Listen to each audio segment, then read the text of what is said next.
మనం గత కొద్దిగా ద్వాదశ రాశుల వారికి జ్యోతిష్ శాస్త్రరీత్యా ఉద్యోగంలో ఎటువంటి సమస్యలు అధికంగా ఎదురవుతుంటాయి, వీరి ఆలోచన విధానం ఏ విధంగా ఉంటుంది, వీరి బలాలేంటి బలహీనతలేంటి అన్న అంశాలు ప్రతిరోజు కూడా తెలుసుకుంటున్నాం.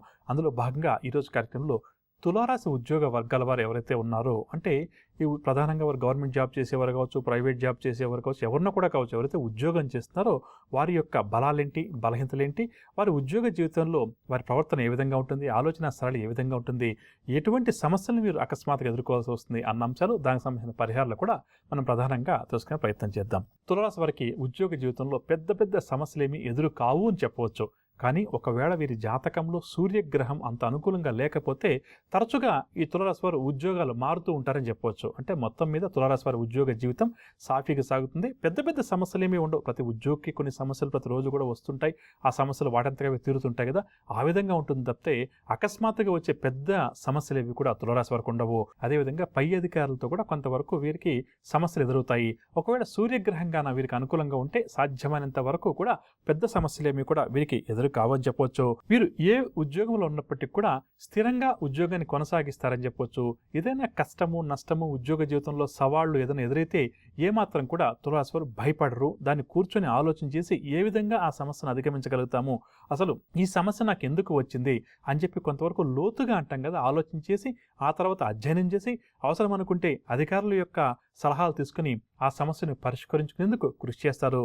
దీనివల్ల ఏంటంటే చాలా వరకు కూడా వీరి ఉద్యోగ జీవితం సాఫీగా గడుస్తుందని చెప్పవచ్చు. ప్రధానంగా వీరు పనిచేసే స్థలం ఏదైతే ఉందో అది క్యాబిన్ కావచ్చు, వీరు మామూలుగా నిత్యం ఉపయోగించే టేబుల్ కానీ చైర్ కానీ ఏదైనా కూడా కావచ్చు, ఎప్పుడు కూడా ప్రధానంగా వీరు ఏంటంటే దుమ్ము ధూళి లేకుండా ఎప్పటికప్పుడు శుభ్రపరచుకుంటూ ఉండాలి. ప్రధానంగా వీరి యొక్క బలం ఏంటంటే మాటలతోటి ఎదుటి వ్యక్తులను ఇన్ఫ్లుయెన్స్ చేయగలుగుతారని చెప్పవచ్చు. అంటే మాటలతోటి ఒప్పించడం, మాటకారితనం అన్నది ఇక్కడ వేరే విషయం. తులారాశి వారు ఏంటంటే తమ మాటలతోటి చేతలతోటి ఎదుటి వారిని ఇన్ఫ్లుయెన్స్ చేస్తారని చెప్పవచ్చు. అంటే ఏదో ఒక విధంగా చేసి తమ పని పూర్తి చేసుకునేందులో తులారాశి ఉద్యోగ వర్గాల వారు పై చేయగా చెప్పవచ్చు. ఎదుటి వాళ్ళు వీళ్ళ యొక్క ఇన్ఫ్లుయెన్స్కి ఎక్కువగా లోబడుతుంటారని కూడా చెప్పవచ్చు. అదేవిధంగా ఏంటంటే క్రియేటివిటీ కూడా కాస్త వీరికి శుక్రగ్రహం ఆధిపత్యం వహిస్తారు కాబట్టి తులారాశి వారికి కొంతవరకు క్రియేటివిటీ కూడా కాస్త అధికంగా ఉండడం వల్ల ఏమవుతుందంటే ఏదైనా ఒక పని చేయాలి, ఒక సమస్యను పరిష్కరించుకోవాలి, లేకపోతే కష్టసాధ్యమైన పని సులువుగా పూర్తి చేయాలంటే కొంతవరకు వీరి యొక్క క్రియేటివిటీ ఏదైతే వీరికి స్వతహాగా జన్మతః భగవంతుని ఆశీస్సుల వల్ల లభించుంటాయో దానివల్ల ఏంటంటే ఆ సమస్యను పరిష్కారం కూడా కొంతవరకు వినూత్న రీతిలో చేస్తారని చెప్పవచ్చు. దీనివల్ల కూడా పై అధికారుల మెప్పును వీరు ఎప్పుడూ కూడా పొందుతుంటారని చెప్పవచ్చు. ఇక వీరి బలహీనతల విషయానికి వస్తే ఏదైనా ఒక పని చేయాలంటే తొందరగా అలసిపోతుంటారని చెప్పొచ్చు. ఒక గంట సేపు పనిచేస్తే వీరికి ఒక పావు గంట కనీసం వీరికి విశ్రాంతి కావాల్సి వస్తుంది.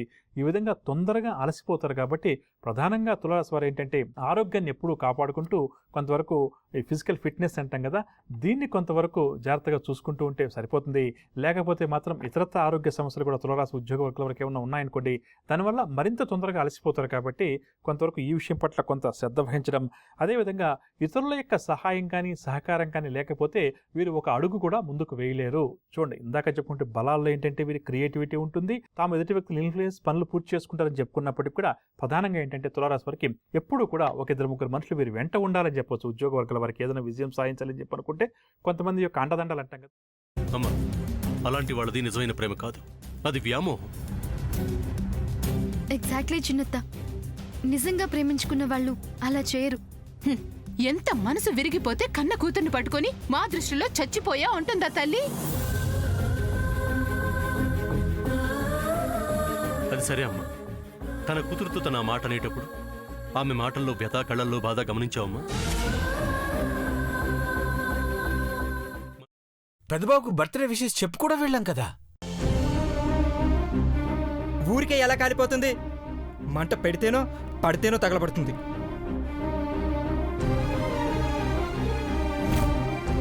కరెక్ట్ చిన్నబాబు, నీకొచ్చినట్టే నాకు డౌట్ వచ్చింది. పార్వతే షర్టును తగలబెట్టిందనుకుంటా.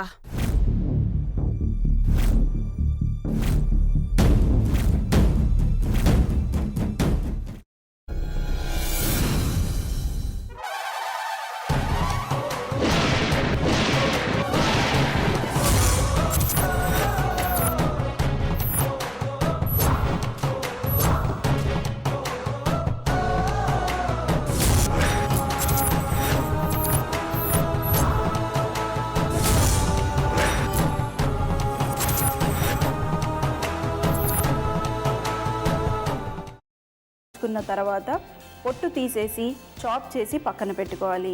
ఒక ప్యాన్లో కొద్దిగా నూనె వేడి చేసి అందులో ఆవాలు, మినప్పప్పు, శనగపప్పు, కరివేపాకు, సన్నగా తరిగి పెట్టుకున్న ఉల్లిపాయలు వేసుకుని 1 నిమిషం పాటు వేయించుకోవాలి. ఆ తర్వాత కాల్చి కట్ చేసి పెట్టుకున్న వంకాయని కూడా అందులో వేసుకుని బాగా మిక్స్ చేసి బౌల్లోకి ట్రాన్స్ఫర్ చేసుకుని అందులో తగినంత చిక్కటి పెరుగు లేదా పల్చటి పెరుగు వేసుకుని మిక్స్ చేసి అన్నంతో కానివ్వండి, చపాతీతో కానివ్వండి సర్వ్ చేసినా చాలా బాగుంటుంది.